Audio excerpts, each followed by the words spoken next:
orange skies and coyotes randomly walking on the sidewalk. What's going on today, huh? With that in mind, what did I read today? I guess that's kind of interesting. At first I thought this was the same story. Remember that one where a Russian man was detained, for example, because he was flying a drone around, I guess, Norway or something like that? Apparently there's another one now. This one says, Russian man arrested for flying drone over Norwegian airport. Norwegian police arrested a Russian man after he was caught flying a drone above an airport in northern Norway, the police said Saturday, the second such incident in the past week. The 51-year-old man was arrested Friday morning after he was found to have flown a drone at the Trosmo airport, police said. They seized a, quote, large amount of photography equipment, including the drone and memory cards. In their review of the seized equipment, police found photos of the airport in Kirkenes, a Norwegian town near the Russian border, and of a Norwegian military helicopter. The man, who was not identified, faces charges of flying a drone in Norway, the police said. So could there be something to this? Because as they mentioned, they originally, I guess, banned Russians from flying drone or operating aircraft in the area just because of things, I guess, like the war and all that. So yeah, I guess that's a little coincidental if it's not related to something, I guess, specific where someone's, quote, trying to get information and stuff like that around the area, although flying right at the airport and so forth. It's a little sketchy, I guess, in general too. That makes me think too, because when it comes to things like over-the-top regulations, let's just pretend they're doing it for security reasons like this, but they're not upfront about it. Would you actually be understanding where they're in the mindset of, we just don't know how to deal with it, so we just need to blanket ban all this stuff? Would you actually be okay with that, saying, okay, I guess so for the time being? Or would you still say, for example, no, there has to be a better way? And I read this where it clearly sounded like it wasn't a recreational drone. This one says, IDF drone crashes in Nablus due to malfunction, armed faction captures it. Lions Den says members examining tiny aircraft that landed in Old City. Military says no sensitive information compromised. An Israeli military drone crashed in the northern West Bank city of Nablus on Friday, the Israel Defense Forces said. An armed Palestinian group calling itself Lions Den said it had captured the quadcopter that crashed in the old city of Nablus, publishing images of it taken apart. The faction said its members were examining the device, so you can see the video and stuff like that too, and it says the group based in Nablus was established in recent months by members of various terror groups. Some of its members were apparently previously affiliated with the Al-Aqsa Martyrs Brigade and Palestinian Islamic Jihad. It has claimed responsibility for numerous shooting attacks in the northern West Bank. Will all these types of news make people fear, I guess, recreational drones more, for example? Funny enough, I actually read comments, for example, in various places, like people are freaking out over drones around game stadiums. Some people would have the mindset of it's just someone doing something stupid, whereas others would actually reference stories like these. Do you see all those drones, like those bombs, etc., etc.? It could be one of those. Kind of overboard in my opinion overall, but I guess that's just the way it's going to be for a while. And the last thing I read, which I found fascinating in so many ways personally, it deals with a voiceover actress who originally voiced for this game called Bayonetta, which was pretty huge, and there's a part 3 coming out very soon, so it's highly anticipated. But for whatever reason, the company and her didn't agree with a contract agreement, so they decided to get a new, I guess, voice actress for the role.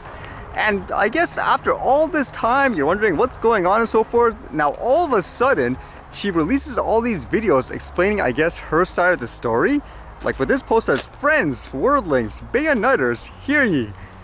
Essentially, from what I gather, she's claiming she quit because the company offered her only $4,000 US to do all the voiceover work for, I guess, the new game, and she didn't accept it. So afterwards, they got a different voiceover actress who was really experienced by the looks of it. But what she says, I guess, in the video is generating so much controversy as well. It makes you wonder, whose side would you take? The artist side or the company? So she's asking people to boycott, for example, Platinum Games, who developed the game itself, and Nintendo, I guess, who published it. And you can see what she says here at first. The Bayonetta franchise made an approximated $450 million. That's not including merchandise. As an actor, I trained for a total of 7.5 years. And what did they think this was worth? What did they offer to pay me? The final offer to do the whole game as a buyout, a flat rate, was $4,000 US. This is an insult to me, the amount of time that I took to work on my talent and everything that I have given to this game and to the fans. I am asking the fans to boycott this game and instead spend the money that you would have spent on this game donating it to charity. Now, when I first heard about this, it did sound kind of crazy weird, where you are the lead talent for a huge video game and you're only offered like their $4,000. Now, there's a debate there whether or not do you consider that a lot of money for what she's doing, because her argument in the video was she's been training for so many years and so forth, they really liked her, and I guess ultimately it's kind of an insult to someone if you offer them that type of pay. Whereas some people on the outside would say all you're doing is talking into a mic, for example, for so many minutes, so they don't feel you should be worth that much. I guess in general, in terms of how much one would get paid normally, because that's the argument, here's the actual, I guess, breakdown of the SAG after. You can see how much a voiceover artist would make in general usually, because by looking at these numbers, I guess you would argue, well, it kind of makes sense, right?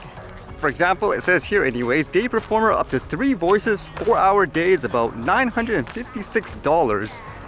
We don't know the exact details to her contract, of course, but the argument from her side, by the sounds of it, is one, she is, I guess, the main talent with her experience per se, and at the same time, you could argue they're making a lot of money, so why couldn't they offer more? Now, one thing that was really controversial about this is how she was saying with the new actor, she claims anyways that she created the voice, she says here, and that the new actor has no right to sign merchandise. As Bayonetta, they'll probably try and do a spin-off with Jan. Don't buy that either. So that's kind of weird, because in many cases when it comes to things like voices, like with cartoons and all that, usually it's whatever studio it is, for example, the production that actually owns rights to the likeness and all that. I remember reading some comments like people who voice for things like The Simpsons, for example, they just can't go out and use that voice per se and then start selling it in some way, because technically it's the studio or the whatever, the company that owns the voice. So it's kind of weird. They now have a new girl voicing her over.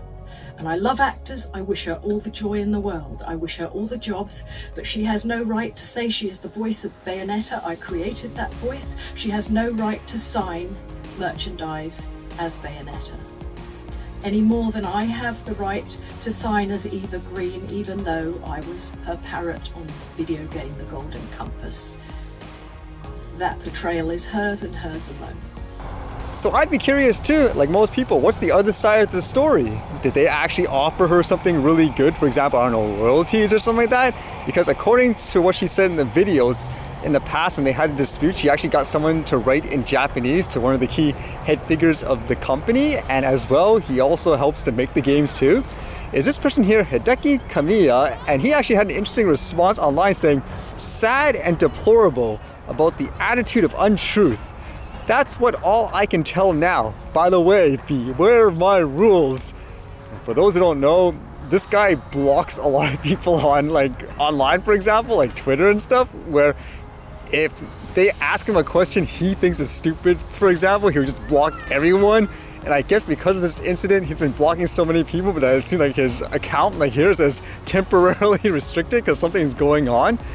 But who would you side in this case? It's so fascinating in so many different areas. Do you support the artists in this way, feeling that they should get paid, I guess, more for their work because they are a lead player? Or would you say, no, tough luck, it's business, they just got someone else to do it?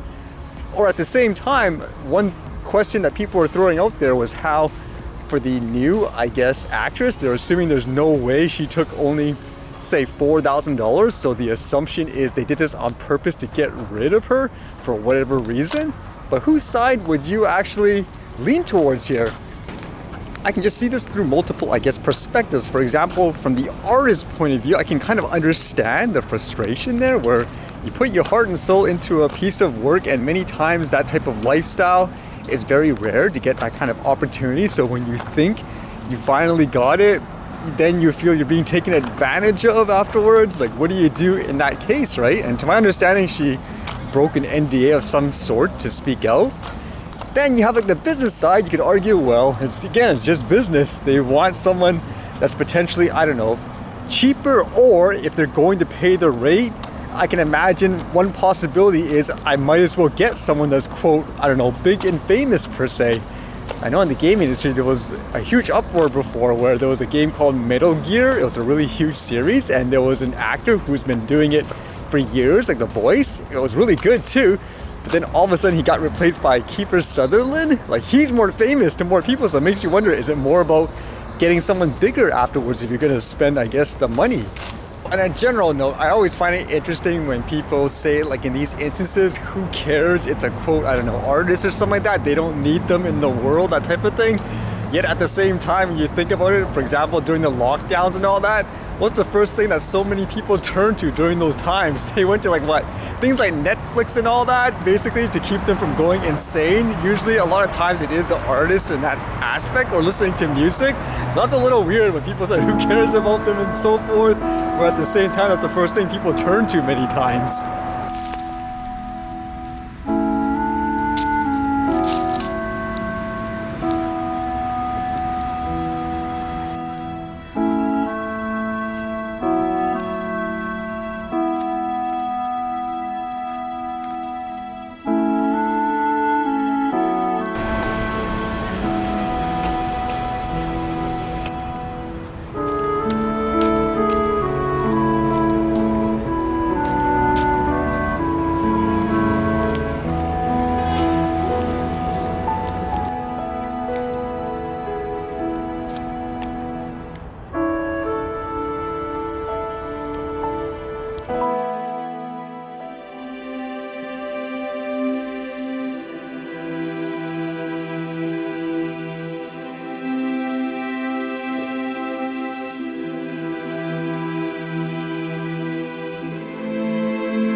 Alright, see you guys later.